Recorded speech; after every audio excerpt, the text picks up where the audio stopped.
अस्सलाम वालेकुम दोस्तों। सकरण में जेको क़त्लेआम थियो उन खां केरु वाक़िफ़ कोन्हे। 8 माण्हू बेदर्दी सां क़त्ल कया विया।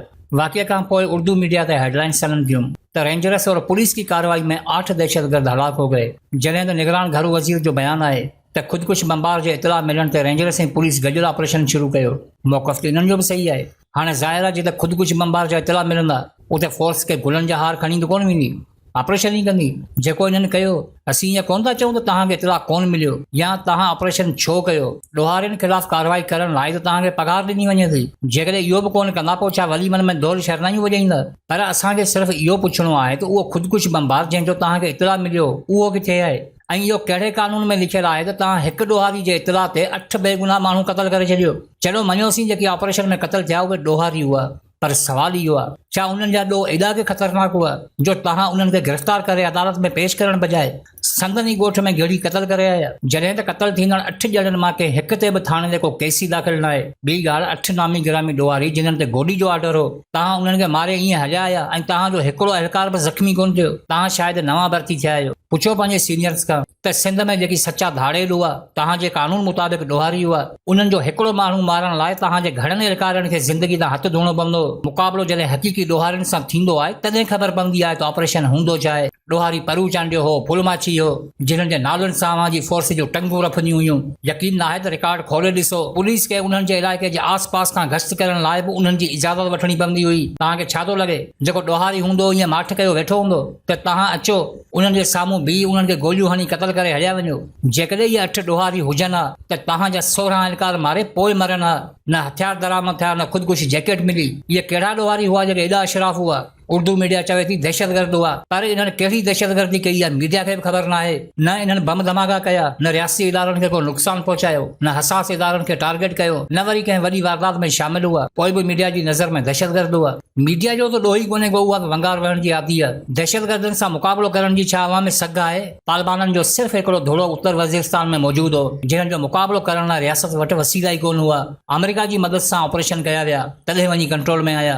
करोड़े डॉलर ख़र्च थिया, केतिरा ई जवान शहीद थिया, पोइ वञी जान छुटी उन्हनि मां। ज़बान सां कंहिंखे लक़ब ॾेई छॾणु आसान हूंदो आहे, पर हक़ीक़ी हालतुनि में असली किरदार सां मुक़ाबिलो करणु ॾाढो ॾुखियो हूंदो आहे। इहे 8 शहीद थियल जेकी तव्हांजी नज़र में ॾोहारी हुआ, असांजी नज़र में मासूम ऐं बेगुनाह हुआ। जेकॾहिं रियासत इन्हनि जो अज़ालो नथी भरे, मुलवस अहलकारनि ख़िलाफ़ कार्रवाई नथी करे, त क़ौम इहो ई सम्झंदी त रियासत ख़ुदि इन्वॉल्व आहे। जेकॾहिं ॾोहारियुनि जा फ़ैसिला पुलिस ऐं रेंजर्स कनि थियूं त पोइ जजनि खे रखण जो कहिड़ो फ़ाइदो? कोर्टूं अदालतूं बंदि करे छॾियो। असांजे टैक्स जे पैसनि मां जजनि खे एॾियूं वॾियूं पघारूं छो थियूं ॾिनियूं वञनि? ताज़ो अमेरिका में हिकु वाक़ियो पेश आयो, तव्हांखे बि ख़बर हूंदी। पुलिस जी गिरफ़्तारी दौरान हिकु शख़्स क़त्ल थी वियो।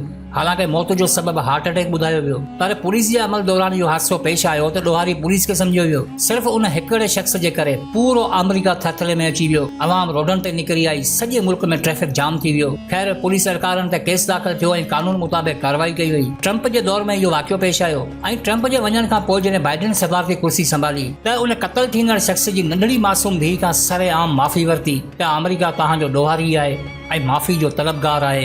इहे हूंदियूं आहिनि रियासतूं, इहे हूंदियूं आहिनि ज़िंदा क़ौमूं जेकी हिकिड़े शख़्स जे करे पूरी रियासत खे लरज़ाए छॾनि थियूं। ॿ टे ॾींहं अॻु कैनेडा में हिकु सिख रहनुमा क़त्ल थियो। कैनेडियन हुकूमत सिर्फ़ु शक जे बुनियाद ते उन हिकिड़े सिख शहरी जे करे इंडिया जो बाइकाट करे छॾियो। ईरान में 6 अमरीकी कैदियुनि जी आज़ादी लाइ अमेरिका ईरानी हुकूमत खे $6 अरब जी ऑफर ॾे थो, छो त उन्हनि खे कहिड़ी बि हालत में पंहिंजा शहरी सही सलामत वापसि खपनि। रियासतूं अहिड़ियूं हूंदियूं आहिनि जिन्हनि खे 5 शहरनि जी जान ऐं माल जी हिफ़ाज़त करणु ईंदी आहे। ऐं ॿिए तरफ़ असीं आहियूं जिते जानवर पालिया वञनि था ऐं इंसान मारिया वञनि था, कुकड़नि खे बादाम खाराए वञनि था ऐं माण्हू ख़ैरात जे आसिरे कतार में बीहारिया वञनि था। जवाबदार ॿाहिणी आज़ाद घुमनि था ऐं फरियादी कोर्टनि जा चक्कर काटनि था।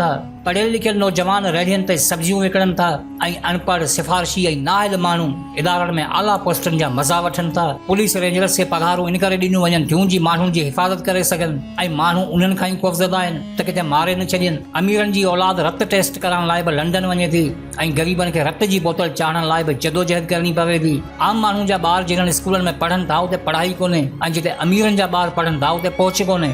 साॻियो हाल इंसाफ़ जो आहे। ग़रीब लाश रखी एहतिजाज करे तॾहिं FIR दाख़िल थिए ऐं जेकॾहिं जवाबदार अमीर आहे त उन्ही FIR खे रद्द करण लाइ बसि हिकिड़ी कॉल करे। जेकॾहिं एतिरो फ़र्क़ु वाज़े हूंदो त पोइ मुल्क तरक़ी ओड़ी कंदो जहिड़ी कई अथसि। इहो बि असीं कोन था चऊं ॿुॾी वञी मरो, पर घटि में घटि ज़िंदा त रहण ॾियो।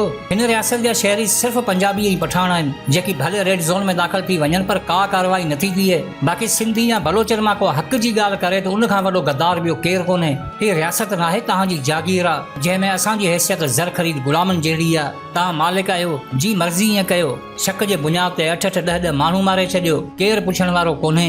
माण्हुनि खे खंभे गुम करे छॾियो, केरु पुछण वारो कोन्हे। चओ त असां रियासत जा शहरी थोरी आहियूं, गुलाम आहियूं, ऐं गुलामनि जी हैसियत अहिड़ी हूंदी आहे। पर यादि रखो, बर्दाश्त जी बि हिकु हद हूंदी आहे। जॾहिं हदूं पार थी वियूं त पोइ सालनि ताईं तव्हां रुॻो इहो सोचींदा रहंदा त इहे मिलिट्रियूं ऐं एजेंसियूं वियूं केॾां। इन करे अक़ल खां कमु वठो। असीं जानवर न आहियूं, इंसान आहियूं, ऐं असांखे इंसाननि जहिड़ा हक़ ॾियो। ख़ुदिकुश बमबार हुआ, दहशतगर्द हुआ या ॾोहारी हुआ, इन सां असांजो को वास्तो न आहे। असीं बसि एतिरो ॼाणूं था त असांजा माण्हू क़तल थिया आहिनि ऐं कातल तव्हांजा माण्हू आहिनि। ॾोहारी इहे कोन हुआ, ॾोह तव्हांजे माण्हुनि कयो आहे ऐं उन्हनि खे सज़ा ॾियणी पवंदी। बाक़ी क़ौम खे मुंहिंजो अर्ज़ा त ॾिसो, रियासत क़ौम खे ॾिसे थी, बिरादरी खे न। ऐं जेसिताईं तव्हां वटि सरदार मौजूदु आहिनि, तव्हांजी हैसियत बिरादरी जहिड़ी हूंदी, क़ौम जहिड़ी न। क़ौम जा लीडर हूंदा आहिनि, वॾेरा धोतार या सरदार न। हिकिड़ी ॻाल्हि यादि रखो त तव्हां भले अमन जा हामी थी रहो या मौलवी थी वञो, पर सुकून सां तॾहिं रही सघंदा जॾहिं तव्हां सां जुड़ियल ॿिया माण्हू बि सुकून सां रहंदा। ऐं सुकून हासिल करण लाइ मुर्शिदनि जे तावीज़नि जी न, बल्कि जदोजहद जी ज़रूरत हूंदी आहे। हीउ वाक़ियो न पहिरियों आहे न आख़िरी। थोरी फाटक खां सकरनि ताईं अचो त केतिरा ई वाक़िया तव्हांखे मिली वेंदा, जिन्हनि जो प्लान त परे पुछा बि नाहे थी। जॾहिं तव्हां एतिरा बेवस, लाचार ऐं मज़लूम बणिजी वेंदा त पोइ ज़ाहिर आहे ज़ुल्म बि थींदा। गैरत कहिड़ी हूंदी आहे, बहादुरी छा आहे, ऐं जदोजहद कीअं कबी आहे, इहो असांखे माई जिंदो खां सिखणो पवंदो। हू अकेली बेवस औरत मेजर मारे वई ऐं असां हड़तालनि जा सॾ ॾेई हाईवेज़ ब्लॉक करे 4-5 ॾींहं रस्तनि ते ज़लील थी सिर्फ़ FIR दाख़िल कराए सघूं था। ऐं मज़े जी ॻाल्हि, असीं उनखे बि कामयाबी सम्झूं था। जेकॾहिं तव्हां हिन ज़ुल्म खां ॿाहिरि निकिरणु चाहियो था, जेकॾहिं चाहियो था त तव्हांजो क़त्लेआम बंदि थिए, त पोइ गोली जो जवाबु गुलनि सां ॾियणु बंदि करे छॾियो। जियापे लाइ बका जी जंग विढ़णी पवंदी आहे। बंदि कयो इहे अमन जा राग, इन्हनि जी का वैल्यू न आहे। अमन सां तॾहिं रही सघंदा जॾहिं पंहिंजी बका पाण करे सघंदा। जेकॾहिं हक़ ते विढ़ण जो हौसलो न आहे त सम्झी वञो उहो शख़्स अमन पसंदि न, बल्कि बुज़दिल आहे। पंहिंजी वैल्यू पाण वधाइणी पवे थी। क़ौम खे गैरत ॾियो, फर्दनि जी इज़त पाणे ठही पवंदी। जेकॾहिं को हिकिड़ो बेगुनाह सिंधी क़तल थिए त सॼी सिंध खे इहा ख़बर हुअणु घुरिजे त हाणे छा करणु घुरिजे। तेसिताईं जदोजहद जारी रहे जेसिताईं कातल फाही नथो चढ़े। सिर्फ़ु हिकिड़े क़तल जो हिसाब वठी ॾिसो, मारण जी रस्म ई ख़तम थी वेंदी। बाक़ी जेकॾहिं अयाशियुनि जे ख़्वाहिशनि में मफ़ादनि जो मुंदूं मन में रखियूं त पोइ ज़ाहिर आहे कुर्बानियूं त ॾियणियूं पवंदियूं।